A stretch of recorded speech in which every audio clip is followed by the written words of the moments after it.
I think for the greater good of the nation that we should complete the project. That's Verify viewer Sherman Powers. He supports President Trump and his plans to finish the border wall with Mexico. In part one of this story, I took Sherman to the Rio Grande Valley.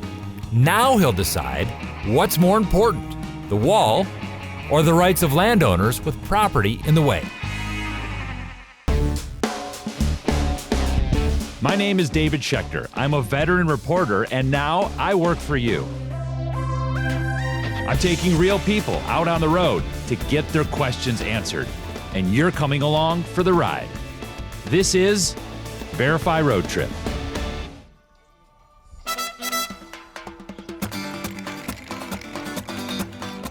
In Los Alamos, Texas is the only hand-drawn ferry across the Rio Grande. This is quite unique. Sherman and I are hitching a ride. It takes cars two at a time back and forth between Mexico. And there is a U.S. Customs station on our side. Sherman's worried it's too easy to sneak around it. If you swim around the area of that river where we can't see, yeah, you know, wouldn't be hard to cross. It wouldn't be hard to cross. This is the historic town of Roma, Texas, and it sits on a bluff looking over the Rio Grande. That's Mexico right over there. We're seeing that the town sits so close to the water, and plans for the wall would carve up city blocks. It's been in my wife's family for 8 generations. Just down the road is Noel Benavides. A wall would cut through his property too, and he sees people crossing. There are trails back here and clothing left behind. But illegals, they come through.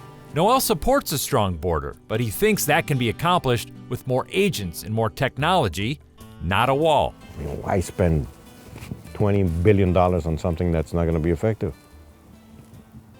So you're saying maybe a wall, but after everything else has been tried? No, I never said maybe. And you said never said maybe? Never said maybe. Okay. What's going to happen with the wall? We don't know.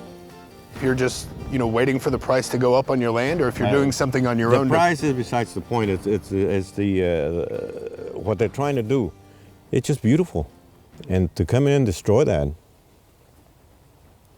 there's no monetary value for that. I understand. When government wants property but the owner doesn't want to sell, they have to use a law called eminent domain, and here's how it works. In court, the government claims why it needs the land. It writes a check to the court for what it believes the property is worth. It's then up to the landowner to challenge the government's offer. All right, want to grab a seat? Yeah. Have a chat? We met for coffee with Efren Olivares, a civil rights attorney. He says poor landowners who can't afford a lawyer get railroaded by the government. He saw it happen in 2008 during the first phase of wall construction. We had a client, 1.3 acres, initial offer, $100. Oh, that's weird. We challenged that, and the case ended up settling for $56,000. Oh my gosh. In 2008, the government filed around 334 cases. There's about 70 still pending, 9 years later. Still in court. Coming up on 10 years, still in court. I can assume it's pretty rare that somebody walks away from that whole process and says, I'm happy with the decision. Boy, that was great. Yeah. Justice. I haven't met a single person who feels that way. We want to know how effective is the wall we already have.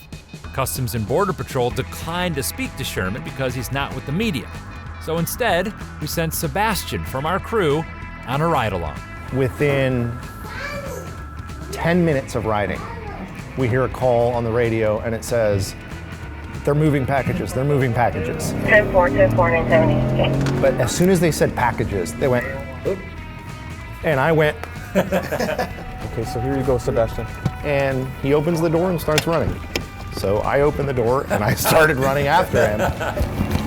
And like out of a movie, there is 3-4 Border Patrol officers, conveyor belt style, throwing back to each other packages of like brown packing tape wrapping them. How many packages are you talking about? Ready for this?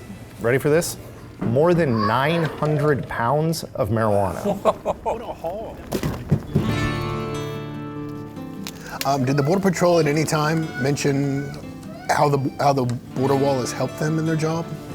Deputy Rodriguez was very clear that he didn't want to talk about policy or politics, but he could talk about what he'd seen. So what this wall has done, it's stopped their their movements. So now they have to scale the wall, which buys the agents time to actually come down and apprehend them.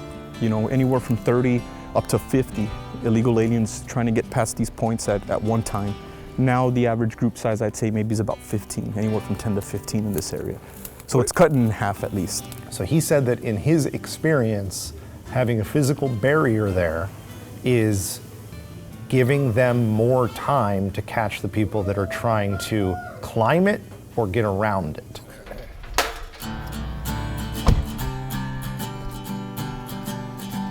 Sherman and I wanted to hear from someone who has wall on their property, so we met with this rancher.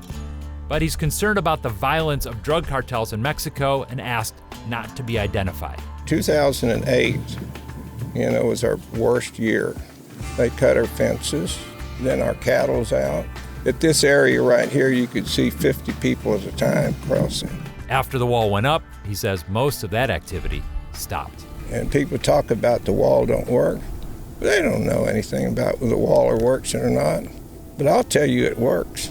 In the instance of a wall across the entire southern border for national security, is that more important than landowners' rights? I guess in my case, I like the wall because it's given us security. Yes, sir. And I definitely think they need the wall in other places. But it hasn't been easy for him either. The rancher had to sue the government because it never paid him for the use of his property.